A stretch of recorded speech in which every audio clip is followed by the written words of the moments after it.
उत्तर प्रदेश में जिस तरीके से उपचुनाव में रामपुर, मैनपुरी का लोकसभा, खतौली और रामपुर के विधानसभा उपचुनाव में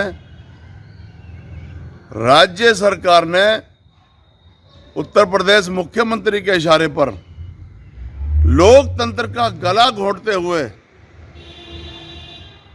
सारी संवैधानिक मर्यादाओं को तार तार करते हुए लोगों का उत्पीड़न किया, डराने का काम किया तमाम लोगों को, और अपने पक्ष में वोट डलवाने की कोशिश की, जिसकी शिकायत सुप्रीम कोर्ट तक, चुनाव आयोग तक गई। और सुप्रीम कोर्ट ने भी जिसको ये टिप्पणी करते हुए कहा कि गंभीर मामला है, तो ये संवैधानिक अधिकारों का हनन की पराकाष्ठा है और लोकतंत्र की हत्या का संकेत है।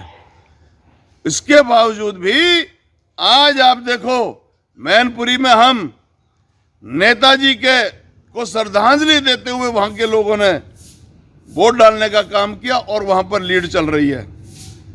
रामपुर में भी लीड है और खतौली में भी हम चुनाव जीतने जा रहे हैं। इनको मुंह की खानी पड़ेगी। दिल्ली में एमसीडी में इनका सफाया हो गया भारतीय जनता पार्टी का, और वहां आम आदमी पार्टी की सरकार बन गई।